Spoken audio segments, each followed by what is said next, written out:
welcome to a brand new episode of the Bleeding Metal podcast. I am your co-host, Kiki. My pronouns are she, her, and I am joined by my co-host. My name is Pia. My pronouns are also she, her, and it's not just a new episode, it's a new season. Yes, we took a little break so that we could bring back some new energy into the podcast and bring you a lot of surprises, which we are going to talk about on this short episode. Yes, we already recorded some episodes in advance, mostly because I don't know if every one of you heard about this, but I'm pregnant with our second child, so I'll take a break by the beginning of the new year, the beginning of 2024. And so we decided to pre-record some episodes so that you out there won't have another break after a break. And so that you maybe don't even notice that we're gone. Yes, that I am gone. So we have several episodes that are coming to you that we already have been working on since the summer. But this start of the season, we wanted to keep that one fresh. So we are recording this on November 3rd. So happy new season. Yay.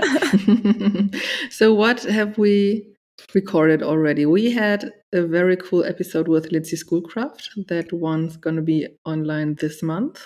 Yes. Lindsay Schoolcraft is a longtime friend of the podcast or of our medium. We have known her for over 12 years.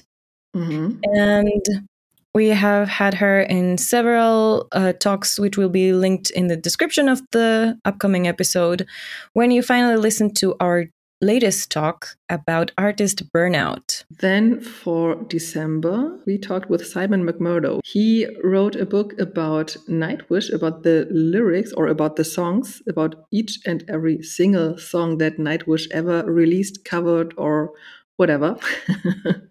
So that was really interesting. We did a little nerd talk about Nightwish. And yeah, this book also is a good idea if you're still looking for a Christmas present for someone who likes the band. You can get it on Amazon, so it's going to be with you really quick. And yeah, that would be my recommendation for a metal fan for a Christmas present as well. And that was a very insightful talk as well. It got very passionate. As we exchanged all our knowledge about Nightwish. That was a fun talk. That was a fun episode. That is coming to you in December. And as we then go over to the new year, the third episode full-length episode that is already in preparation is a talk about diversity and inclusion in the metal community. We talked to a new listener whom I met at Tuska Festival during our Tuska Forum by Bleeding Metal. And she had some really cool input about how we can make the metal community even more inclusive and less discriminatory, less gatekeepy, just a more welcoming place for all people and all identities. Yep, that was also very interesting. Let us surprise you with what's coming afterwards. We have a lot of ideas. We have a lot of people who want to talk to us, actually. We have gotten some pretty interesting requests from bands and institutions. And we also want to talk about things that have been happening right now. One of those, for example, was a suggestion from our dear listener, Susana, from Brazil. Apparently, Within Temptation released an album recently. I haven't really been following Within Temptation's career after Hydra was not what I wanted to listen to. So, since that album, and it's been maybe a decade since that one came out, I haven't been following their releases anymore. But apparently, their latest album deals a lot with women's rights and with topics around revolution.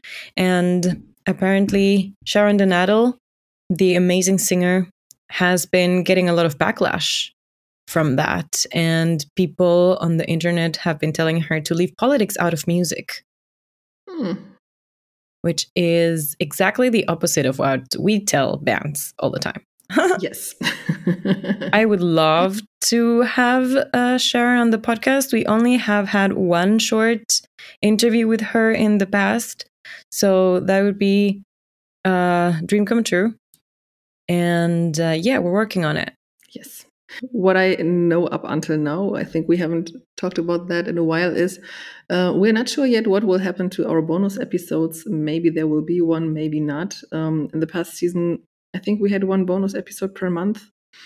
We cannot promise that there will be one every month from now on, but it's a bonus episode. So it's extra. It's a gift. Yes.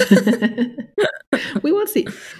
All right. We are doing our best to bring you some good content to listen to. So let's have an update about what's going on in our lives at the moment. Oh my. Yes. Do you want to start with your cats, or do you want to start with the music you're listening to right now? I was going to say my cats, because right this moment, the two baby cats are at the vet. So I'm a worried cat mom over here. Why are they there?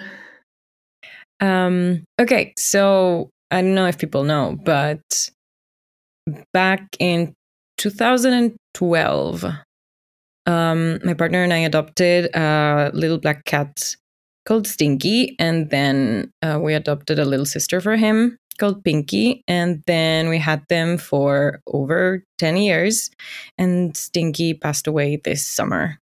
It was very sudden. Well, not completely sudden, but his kidneys weren't working that well. We found that out in June, and then 2 months later, it was just not. He had just lost a lot of weight, and it was not looking good. So we had to put him to sleep. It was very sad.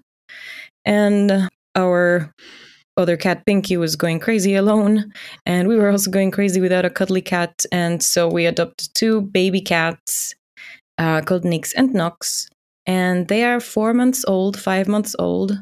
And so since they are a girl and a boy, they need to be sterilized, and that's what's happening to the boy right now. Mm-hmm. Yeah, and we took them both in so that they get used to going to the vet, and that nothing bad happens there. Well, that's what's happening. We've had them for 3 weeks, and it's been crazy. Baby cats are crazy. I had never had like that young cats. Mm-hmm. Like, baby kittens eat all day long. They play all day long, and oof. It was very exhausting in the beginning, but we're getting adjusted. Yeah. How do they get along with your old cat? Do they interact? Yeah, she has now grown fond of them. I think in the beginning she used to hiss at them a lot, but then I think they have now learned to respect each other's space, and and even play together sometimes. My parents also adopted two baby cats a couple of years ago when they had an older cat as well, and it took them some time to get used to each other. But I think that baby animals have kind of protection, so that they're not seen as a rival like other adult cats might be seen. So that might be a bit easier to bring them together. Could be, yeah. And now that the boy is getting sterilized, I think that also changes things in the whole order of, well, in the whole hierarchy. Yeah. But it's been interesting for all of us. And very sweet. I melt all the time, when the head of the kitty cat is smaller than your hand and you can barely pet it because it's so small. Yeah. Really cute. Yes. That's what has been happening in my household. Also, it is now the middle of autumn. As you can hear, I have a bit of a flu, but I'm going back to ice skating, which is a lot of fun. Yay, that's nice. Yes. How about you? As I already said, we're going to have our second child in January. So we do a lot of preparations for that right now because we also moved some rooms within our house. So we used to sleep in the ground floor and now we sleep in the first floor. And also, we want to have 2 rooms for our children so that later on each can have a room on their own. But at the moment, we want to have the room with the clothes and stuff like that in the basement, and first floor a room where they have a kind of indoor playground, because we used to go to playgrounds a lot in summer, and now that it's getting cold and dark early and rainy and everything, that's a bit difficult, and our child definitely needs some space to run around and to play around, and that's what we are doing right now. So our guest room moves in the basement, and we will create an indoor playground for our children. That's what that's the main thing we're doing right now. That's so cool. Yay. My husband we planned that he gets a surgery in just a couple of days, but the doctor who should have done that or should do that, he hurt his hand. So they had to postpone that to late December, a few days before Christmas, but at least before our second child is there, so that he can recover and hopefully the child won't be here too early, won't give birth too early. So yeah, I hope that'll work. So these are the 2 things that are going on in our life at the moment. Oof, that's a lot. I still have to work a couple of days. I counted that. 21 days left for me at work until I have, it's called Mutterschutz, mother protection in Germany. So Parental in Germany, leave. when you, parental leave, when you get a child, then your employer has to, or you're allowed to leave work 6 weeks before the child is born. And you get paid fully, partly by your employer and partly by your healthcare. And you're allowed to say, no, I want to work more. But since it's exhausting to be pregnant and have a little child in total, so I decided to leave when I'm allowed to leave. And that's going to be in early December. So I'm looking forward to that. Did you not do that last time? I also did that last time because I thought, I don't know what's happening when I have a child, and I want to have some time for myself as well. Of course. Yeah. Last time for a very long period of time, a few weeks just for myself. That's necessary. That's good. Yes, that's it. So I don't really have that much time for hobbies. Of course, as you can hear, I do podcasting still, but I barely have the time for gaming, which is sad for me because I just started Diablo 4, which is already out since June, a few I months. think. Yeah, I restarted because I started weeks before, and I didn't play long hours, so I thought, okay, well, I can start all over again.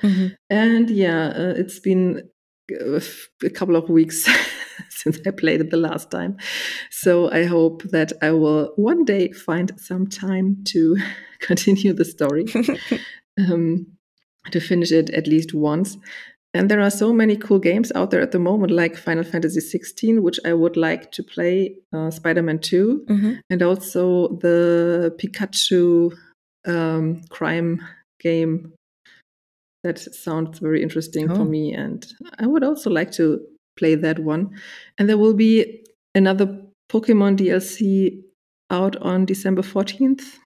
I definitely going to play that because the last one took, I think, 5 hours for the normal story, for everything, plus couple of minutes to finish the Pokédex. So I definitely gonna finish that before Christmas, and then let's see which of the games will be under my Christmas tree. Nice. That sounds good. What are you gaming right now?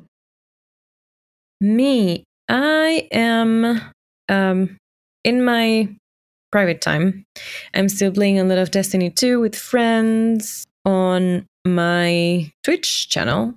I am currently playing Little Nightmares 2 after I finished Alice Madness Returns, which was a very cool gothic kind of, yeah, very gothic take on the Alice in Wonderland story.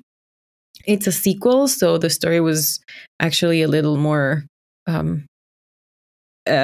deviated a lot more from the classic tale, but it was really interesting to find out what happened, because it's a little like detective-ish, and there's a lot of platforming, and it's a pretty old game, so it was very unnerving sometimes.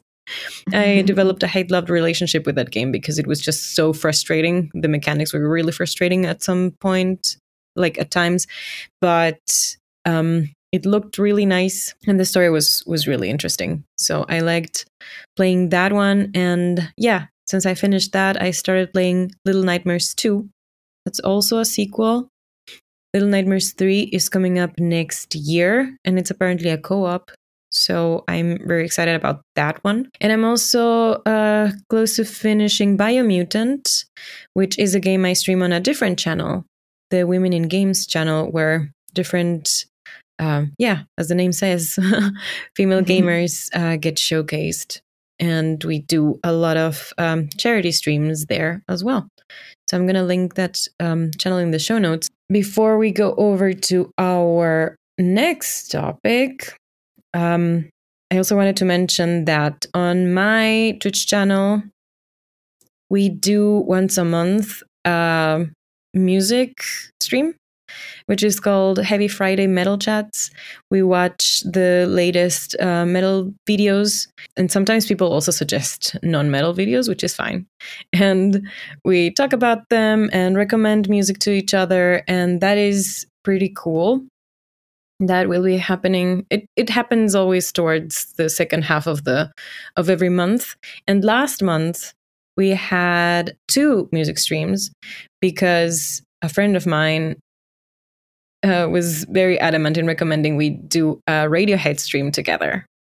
And Radiohead is obviously not metal, but is a band that I have listened to throughout my life. We all know, of course, the classic hit, but I didn't know how very political they were. Just going through their whole discography and getting to know a little more of what was happening in the UK back then, and how even what came before them, right? What influenced them was really interesting. And so to go onwards to the question about what we've been listening to recently, I have been listening to some Radiohead. Nice. Among a lot of other stuff, but I realized that I don't know the later Radiohead albums, and those are worth a listen for sure. Another video that we recently watched there is a video by The Monistic. That is the name of the band. It's a German band, friends of ours. The music video came out a month ago, actually, and it's called Shell Shock by The Monistic. I wanted to mention that because we don't really do reviews a lot in the podcast anymore. But we do have bands that from time to time reach out to us with a new video, with a new single, with a new album. And what I have been recently doing, especially when it's a video, is telling them about the Heavy Friday streams on my channel, because that's somewhere that you can be sure we're going to watch it and we might talk about it. But we also have in pre-production a short bonus episode where we talk about other releases that we have been that have reached us in the past months. So I thought we should mention that one as well. Yes. So yeah, if you're a band and you want to show us your music video, reach out to me, especially over Instagram, and do join the Twitch streams if you have the time and if you want. What have you been listening to, Pia? I was at an NSOK concert at the beginning of October. And I'm gonna go to another concert by them in the beginning of December. That'll be my last concert for a very long time, I think. So I keep the hype up that I have since the last concert. And I also created a playlist. I have YouTube Music as my streaming platform, and I created the playlist with the set list of the concert I went to, and like to listen to that a lot because they also did a cover of Linkin Park, One Step Closer, which was very cool. Nice. And they had a very cool support band that is called Fixation. They just released their debut album by the end of September, and that's the other album that I'm listening to a lot right now. And since we're going towards the end of the year, and I'm pretty sure we might have a recap of the year for this podcast and as well for my other podcasts, I try to catch up on what I've been missing or what I paid attention to this year but didn't listen a lot, like the new Quälertag album or the new Currents album. There have been some cool releases this year, and I didn't pay that much attention because of other projects, because of work, child, pregnancy, everything. So yeah, that's what I do at the moment. But I can really recommend Fixation. If you like metalcore, post-hardcore, then you should definitely check them out. All right. Talking about recommendations, I've also been listening to Meet Me at the Altar, which our listener Sarah recommended. The interview is going to come out in January, so this is a spoiler. But they are really cool, and I didn't know they only have one album out. The band seems pretty fresh. I've been hearing this name, Meet Me at the Altar, for so long, though, that I thought they have been around for much longer. But talking about concerts as well, I am going to see Holding Absence. Nice. Very soon. I like their latest album a lot. Yeah, that one, it's still growing on me, but there are a few songs that I really like by them that I hope they will play. I'm really looking forward to them. Yes. Cool. Any plans for next year, like festivals or concerts for you? Not just yet, but some lineups are being announced right now that look pretty interesting. Probably Tuska, of course, especially if we do the Tuska Forum by Bleeding Metal again. How about you? I hope that I will be able to go to concerts by the second half of the year again. We will see if that's possible, but by the end of November, I will go to a Let's Dance show. My husband is a very big fan of Let's Dance. That's a TV show here in Germany. You might know it from the US, maybe. There it's called Dancing with the Stars. And they also have a tour where you can go and see them live as well. And we will do that by the end of November with a friend of ours. And that will be the first time where our child will spend the night with my parents. And if that works well, I am pretty sure that I'll visit some concerts by the second half of 2024 again, when our second child is a bit older, and I can go away for a bit more than just 1 or 2 hours because in the beginning it'll need me for sure. So yeah, that it won't be possible. But with our first child, when it was 6 months old, I went to an Electric Callboy concert, and that went pretty well. So yeah, nice. Fingers crossed that that it will be like that again. Yeah, that's it on the news front, kind of. We will be back later this month with Lindsay Schoolcraft to talk about artist burnout and why, even though we love our favorite bands and want to see them out there touring, doing their thing all the time, we also need to give them a break from time to time. Yes, and it's always better to quote unquote give them a break than if you don't do that, they might be gone forever at some point. And that's the last thing that we want. So bands, take your break if you need them, and then come back stronger. I was going to say, of course, that's not on us. We cannot send our our favorite bands on vacation, right? But we can support them and not complain about them and give them shit on the internet when they actually take breaks, go on vacations. Buy the merch instead, or spend some money or whatever. Listen to their albums on streaming platforms. Support them in other ways, because not many bands live from their music. Most of them have day jobs and everything, but still, it's a good thing if you don't have to spend all your private money for your band. And so, I think every euro is appreciated. True. And talking about support, you can support us by telling your friends about the podcast, following us on social media. We are at Bleeding Metal Pod. We're especially active on Instagram. You can follow me at KikiGG87 and Pia. Power_Pia. Exactly. We're also the most active on Instagram. And see you soon. Don't forget to subscribe and such. And thank you so much for listening. Bye-bye.